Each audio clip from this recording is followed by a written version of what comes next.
हम दोनों आपको प्रभु यीशु मसीह के नाम से आशीषित करते हैं। आज का वचन आपकी जिंदगी में 100 का 100 गुना फलों को लेके आए।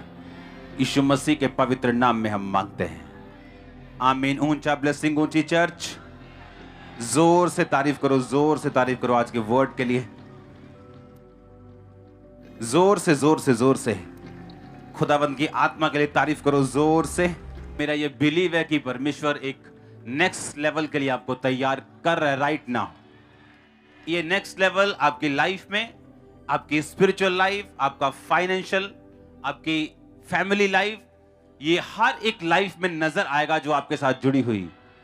और यीशु मसीह के नाम में आप आशीषित हैं। जितने जन आप इस ग्रेस के साथ जुड़े हुए हैं, तारीफ करो जोर से जोर से। अपने पड़ोसी को बोलो, अलग ताई मेरे है, इससे तेरा फायदा होगा।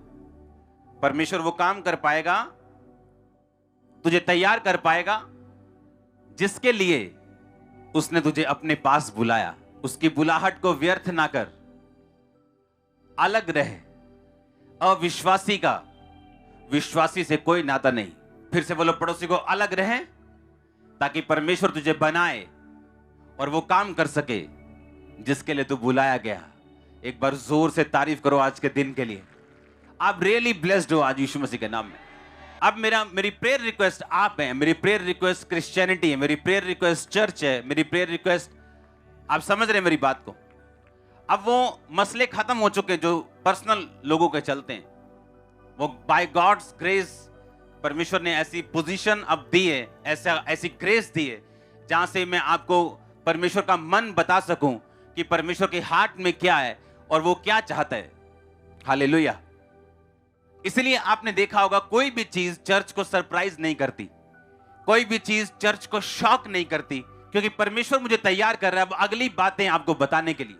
और अगर आप बिलीव करेंगे उन बातों के ऊपर जो आज मैं आपको बताऊंगा, आप रियली ब्लेस्ड होंगे। जब आप परमेश्वर के दिल को समझ जाते हैं, उसके हार्ट को समझ जाते हैं, आप परमेश्वर के काम करने के तरीके को समझ जाते हैं, उसके दिल को समझ जाते हैं, ब्लेसिंग्स को लेना या अपनी लाइफ में आशीषित रहना आपके लिए बड़ी बात नहीं रह जाती। अपने वर्ड सुना, खतने का सुना कि नहीं सुना?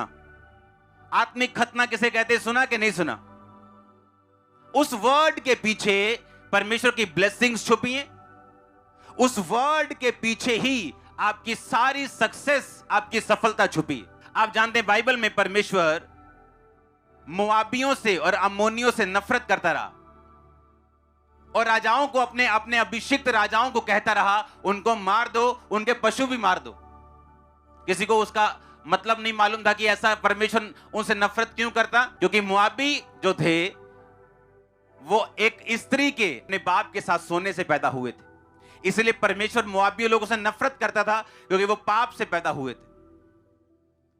और अगर आप उसकी स्टोरी समझें, वो कौन औरतें थी जिन्होंने इनको पैदा किया था, वो औरतें थी जो सदोम अमोरा के पास रहती थी। उनका बाप तो क्रिश्चियन था, पर एक अलर्ट, एक आत्मिक और एक सेंसिटिव क्रिश्चियन नहीं था। अगर वो अलर्ट होता तो कभी भी अपने बच्चों को, अपने परिवार को एक ऐसे माहौल में नहीं रखता जहां पे अनैतिकता, गे बनना, लेस्बियन बनना, शराब पीना, गुंडागर्दी करना और सब तरह के बुरे काम करना एक फैशन था। क्योंकि जहां वो रहते थे वो देश इन पापों में फंस चुका था। अब वो लड़कियां जो क्रिश्चियन थी तो भी इन पापों में क्यों फंस गईं? क्योंकि ऐसा नहीं हो सकता कि आप हर वक्त पापियों के पास रहें और आप पर उनका असर ना हो। कितने मेरी बात को समझ रहे हैं? अगर लूत अलर्ट होता, अपने परिवार को वहां से दूर ले जाता, क्योंकि अनैतिकता का असर उसके परिवार पर हुआ। दिल का खतना, अपने आप को अलग रखना। जब आप अलग रखेंगे आपको पेन्स होंगी, दर्द होगी, अकेलापन होगा। आप दुनिया की तरह नहीं जी पाएंगे, पर वो आपको बचा के रखेगा, वही आपको फायदे में रखेगा और वही उन वायदों को पूरा करने में आपकी मदद करेगा जो परमेश्वर ने आपके साथ किए हैं। बाइबल में परमेश्वर ने कहा, अब्राहम जो वायदे मैंने तेरे साथ किए मैं उन्हें तब तक पूरा नहीं कर सकता जब तक तू खतना नहीं कराएगा। और बाइबल कहती जैसे ही उसका खतना हुआ परमेश्वर ने अपने वायदे को पूरा किया। आपका आत्मिक खतना होता है आज, शारीरिक नहीं। क्या आप आत्मिक खतने में हैं? क्या अब भी, या आप सिर्फ लूत के जैसे क्रिश्चियन हैं जो खुद तो परमेश्वर को मानता है लेकिन उसे इतनी टेंशन नहीं है कि वो अपने घराने का, अपने आसपास के माहौल का भी ध्यान रख सके और उनको बचा सके।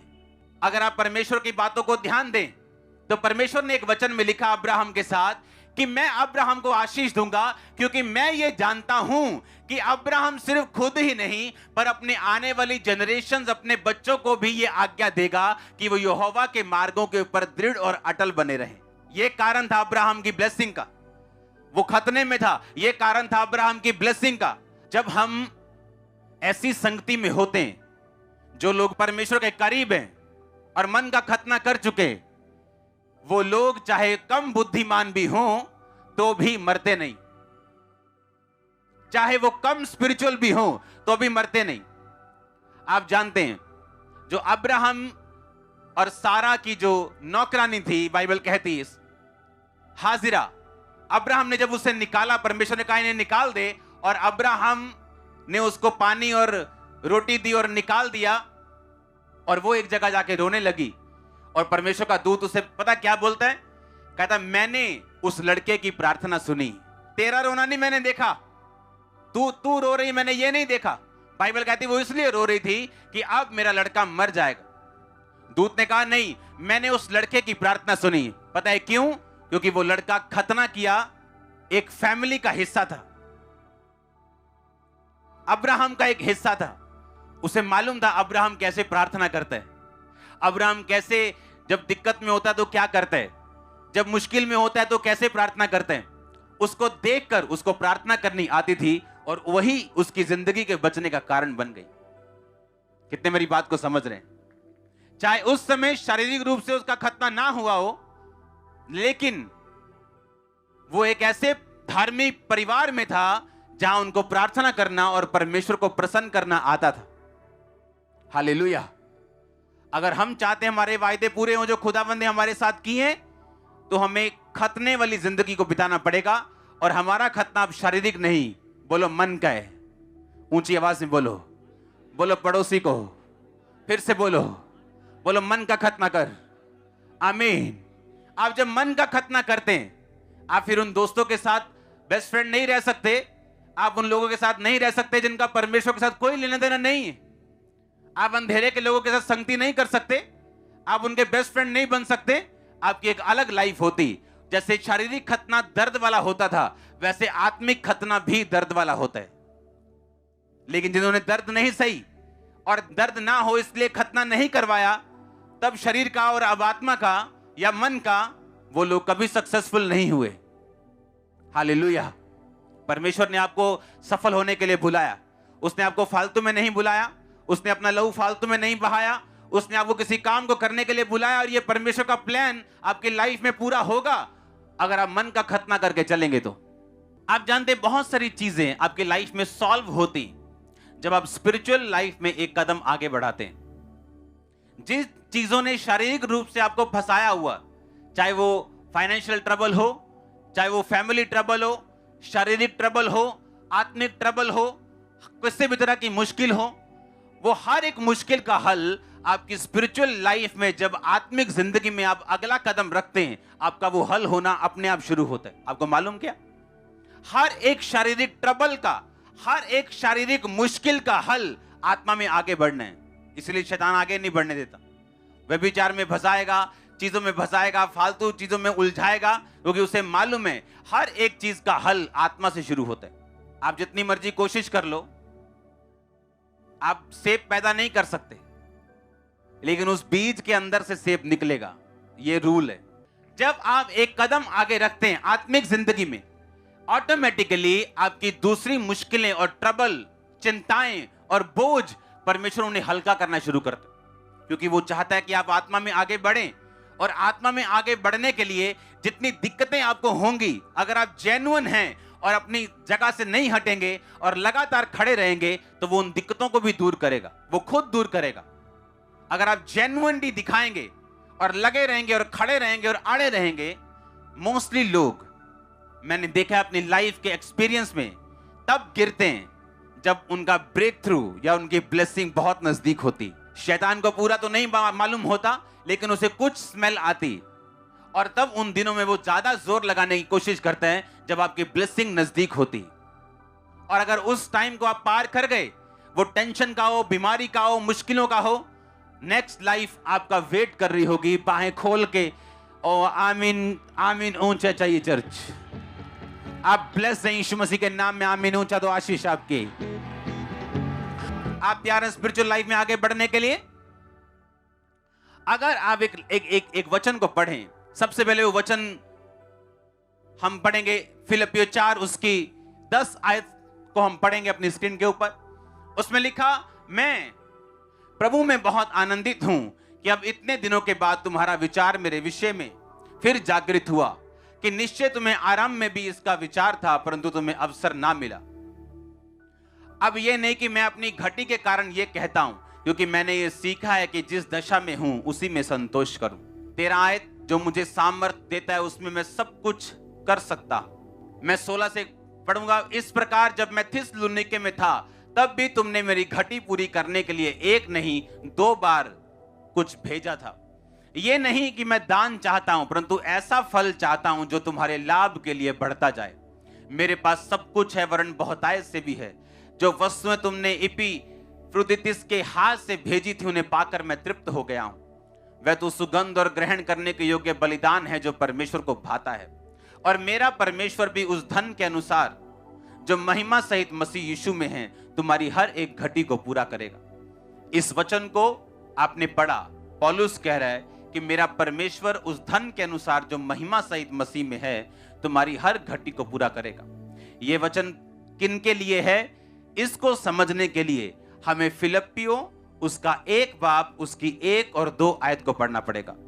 उसमें लिखा, मसीह यीशु के दास पौलुस और तीमुथियुस की ओर से सब पवित्र लोगों के नाम जो मसीह यीशु में होकर फिलिप्पी में रहते हैं, अध्यक्षों और सेवकों समेत, हमारे पिता परमेश्वर और प्रभु यीशु मसीह की ओर से तुम्हें अनुग्रह और शांति मिलती रहे। यह पत्री लिखी गई थी पौलुस और तीमुथियुस के द्वारा।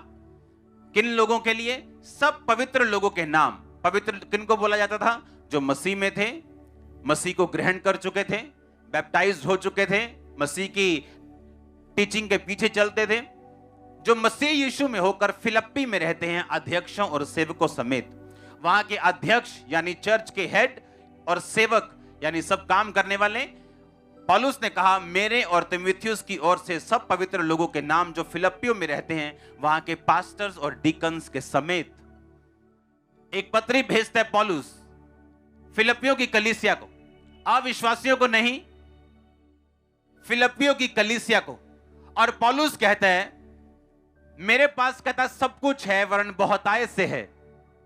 और बाइबल ऐसा कहती, इस कलीसिया ने पौलुस की सेवकाई में 2 बार एक बड़ा बीज बोया था, जब कोई भी उस समय उसकी सेवकाई में फाइनेंशियली सपोर्ट करने के लिए रेडी नहीं था।